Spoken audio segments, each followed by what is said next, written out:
P T I کے مزید 48 ارکان کے استعفے منظور۔ اسلام آباد اسپیکر قومی اسمبلی نے تحریک انصاف کے مزید 48 ارکان کے استعفے منظور کر لیے۔ ذرائع کے مطابق اسپیکر قومی اسمبلی راجہ پرویز اشرف نے پی ٹی آئی کے مزید 43 ارکان کے استعفے منظور کیے۔ ذرائع کا کہنا ہے کہ استعفے اسپیکر قومی اسمبلی نے چند دن قبل منظوری کے لیے الیکشن کمیشن کو ارسال کیے تھے۔ ذرائع کے مطابق اسپیکر نے 43 ارکان کے استعفے منظوری کی سمری الیکشن کمیشن کو بھجوا دی، جو الیکشن کمیشن کو موصول بھی ہو گئی۔ قومی اسمبلی میں تحریک انصاف کے ٹکٹ پر منتخب ہونے والے اب صرف منحرف ارکان ہی باقی بچے ہیں۔ اسپیکر نے استعفے 22 جنوری کو ہی منظور کیے۔ دوسری جانب قومی اسمبلی کا ذرائع کا بتانا ہے کہ اسپیکر نے 22 جنوری کو باقی 43 اراکین کے استعفے منظور کر کے الیکشن کمیشن کو بھجوا دیے تھے، اس لیے 23 جنوری کو ای میل اور واٹس ایپ خلاف ضابطہ تھی۔ استعفے 22 جنوری کو منظور کیے گئے تھے، اس لیے 23 جنوری کو واپسی کی درخواستیں غیر مؤثر تھیں۔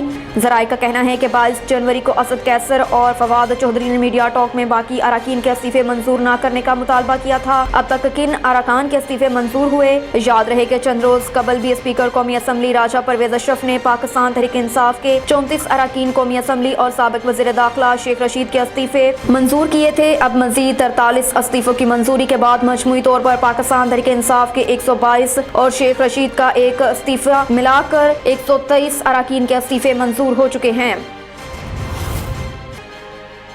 فواد کہتے ہیں اسمبلی کی کوئی حیثیت نہیں، ہماری واپسی کا مقصد راجہ ریاض کو ہٹانا تھا۔ اسلام آباد میں پی ٹی آئی رہنما فواد چودھری نے پارٹی اراکان کے مزید استعفے منظور کیے جانے پر رد عمل دیتے ہوئے کہا کہ اسپیکر نے راجہ ریاض کو بچانے کے لیے یہ اقدام کیا۔ ٹویٹر پر جاری بیان میں فواد چودھری نے کہا کہ محدود تعداد میں اسمبلی جانے کا مقصد راجہ ریاض کو اپوزیشن لیڈر کے عہدے سے فارغ کرنا تھا۔ اس قومی اسمبلی کی کوئی نمائندہ حیثیت نہیں کہ اس میں واپس آئیں۔ انہوں نے کہا کہ اس وقت شہباز حکومت 172 لوگوں کی حمایت کھو چکی ہے۔ امپورٹڈ وزیر اعظم حکومت بچانے کے لیے لوٹوں پر انحصار کر رہے ہیں، جبکہ راجہ ریاض کو بچانے کے لیے اسپیکر کے اقدامات کے نتیجے میں 40% نشستیں خالی ہو چکی ہیں۔ فواد چودھری کا کہنا تھا کہ ملک انتخابات کے مزید قریب آ گیا، اس بحران کا واحد حل قومی انتخابات ہیں۔ حکومت کتنا عرصہ عوام سے کترائے گی، آخر فیصلہ لوگوں نے کرنا ہے اور فیصلہ ووٹ سے ہوگا۔ کراچی کے مختلف علاقوں میں 24 گھنٹوں بعد آنے والی بجلی پھر غائب۔ شہر قائد کے مختلف علاقوں میں 24 گھنٹے بعد آنے والی بجلی ایک مرتبہ پھر غائب ہو گئی۔ تفصیلات کے مطابق بجلی بحالی کے بعد گلستان جوہر بلاک 8 میں ایک بار پھر لوڈ شیڈنگ ہوئی۔ اس کے علاوہ کشمیر کالونی، اختر کالونی سمیت بی اے سی ایچ اور گارڈن کے علاقوں میں بھی بجلی کی فراہمی معطل ہے۔ ادھر ملیر ماڈل کالونی، رفاع عام، الفلاح سوسائٹی میں بجلی ایک بار پھر غائب ہو گئی۔ کشمیر کالونی، اختر کالونی، یاسین آباد، گلشن شمیم، لانڈی، خرم آباد میں بجلی معطل۔ لیاقت آباد C1 ایریا میں 24 گھنٹے بعد بھی بجلی بحال نہ ہو سکی۔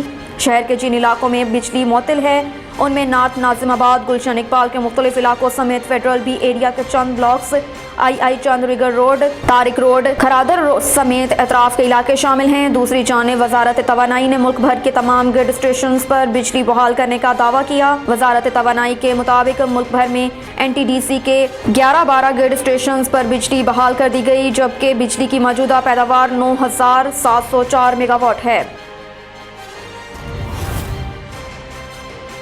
بجلی کا نظام مکمل بحال کر دیا، آئندہ 48 گھنٹے بجلی کی کمی رہے گی۔ اسلام آباد میں وفاقی وزیر توانائی خرم دستگیر نے کہا کہ ملک بھر میں بجلی کا نظام مکمل طور پر بحال کر دیا۔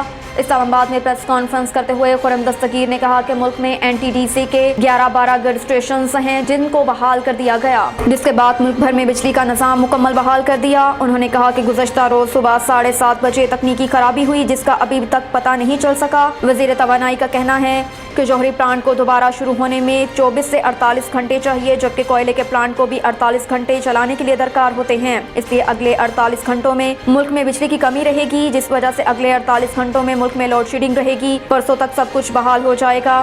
انہوں نے مزید کہا کہ ملک کا ترسیلی نظام محفوظ رہا ہے، بجلی کے کارخانے چلانے کے لیے وافر مقدار میں تیل موجود ہے۔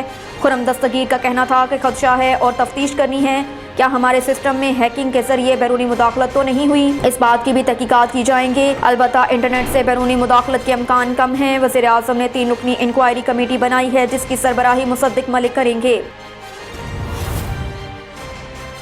عثمان انور نئے آئی جی پنجاب تعینات۔ لاہور میں حکومت نے عثمان انور کو نیا آئی جی پنجاب تعینات کر دیا۔ عثمان انور کو پنجاب پولیس کا نیا انسپکٹر جنرل آئی جی تعینات کیا گیا اور کابینہ ٹویٹر نے ان کی تعیناتی کا نوٹیفکیشن بھی جاری کر دیا۔ واضح رہے کہ گزشتہ روز capital city police officer CCPO Lahore Ghulam Mahmood Dogar کا تبادلہ کر دیا گیا اور انہیں SNGAD رپورٹ کرنے کا حکم دیا گیا، جبکہ بلال صدیق کمیانہ کو CCPO لاہور تعینات کر دیا گیا۔